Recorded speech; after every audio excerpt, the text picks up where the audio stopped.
All right, everyone. So we have a new patch tomorrow, and I want to walk through on the builds to look out for, the ones that are getting decent buffs and should definitely be checked up on, even though I don't think that this patch really buffs them enough.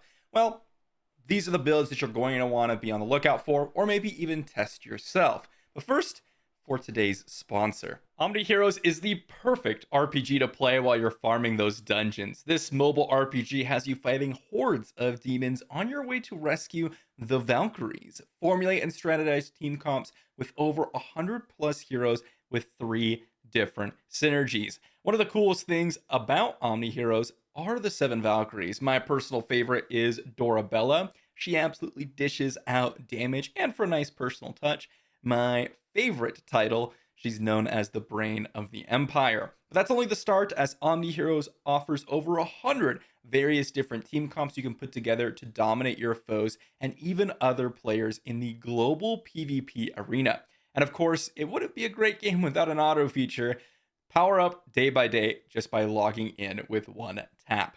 If you want an amazing chance to get one of the Valkyries and a hop into Omni Heroes, now is better than ever. Click the link in the description down below to pre-register and receive 777 free summons. And after 1 million pre-registers, you get my favorite Valkyrie for free and a chance to win a $100 Amazon card, an iPhone 14 Pro. So why wait? Pre-register now in the description down below. Thanks, Omni Heroes, for sponsoring this video. All right, so starting us off here, we have the Barbarian, and there are really 2 builds that I want to be on the lookout for, and the first one is going to be the bleed-oriented builds. They did a lot of really nice buffs to the gushing wounds, and this is the one that I think is the most interesting, and also the one that I think is going to be giving the most impact. However, the overpowering damage, well, overpower is a weird mechanic. As they said, they want it to not be guaranteed, so you have to work around a timer, which makes it a little bit more awkward. However, a lot of the critical damage bleeds, bonuses here can be very, very interesting. And the other one is going to be the Walking Arsenal. Walking Arsenal is something that a lot of people are trying to get working, and this key passive is really, really strong. Problem is that, well, rotating between your weapons doesn't really happen very easily, and so increasing the duration is actually going to be really important to keep up that damage duration up, which is really, really nice. So I think those are the 2 builds you're going to want to be on the lookout for the Barbarian. For the Rogue, nothing. The Rogue basically got nothing, I would say, in terms of like builds, right? There's nothing that's like, oh wow, this is gonna be so good. I guess I'll say that the biggest buff is, in my opinion, the poison trap and the potential for maybe some siphoning strike shenanigans. But like siphoning strikes, I've already gone over how memey this buff is. It literally just like does nothing. And also the poison trap isn't really used for damage all that often. It's usually used as a way to proc other passives, other skills. So I think the Rogue, honestly, you're gonna like play the new patch and basically see pretty much no difference from what you were doing before. Maybe some usage of enhanced caltrops, so maybe trying to fit caltrops into your build. I've already tried to, and like getting the chill is nice. Maybe you can use that instead of the boots, but like I don't know, I'd rather just have like smoke grenade and like concealment, these other things in a lot of my different builds. So Rogue, unfortunately, or fortunately, depending on who you are, you're not going to get much out of the Rogue.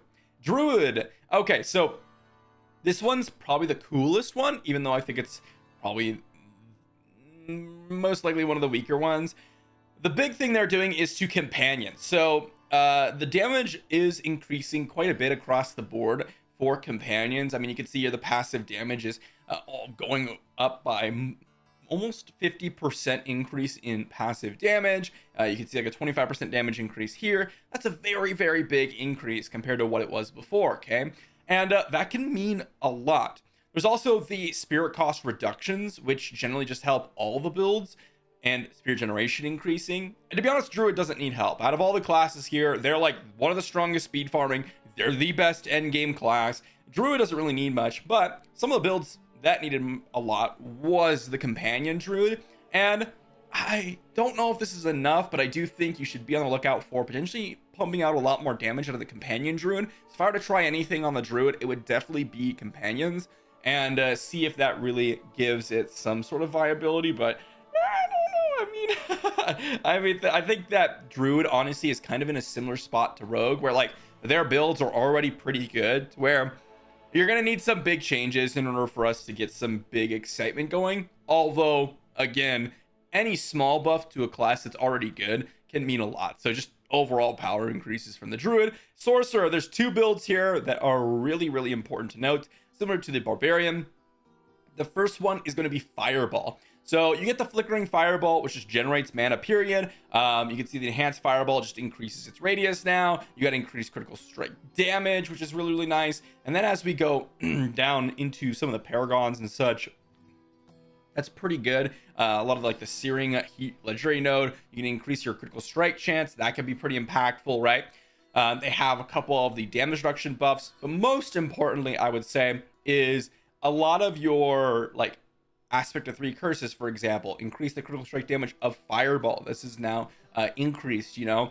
Some of the other ones, like, where was it? The Engulfing Flames bonus burning damage increase, right? These things can be interesting for some of these options if you start to synergize a lot of the Fireball options. Gloves of the Illuminator is pretty massive as well.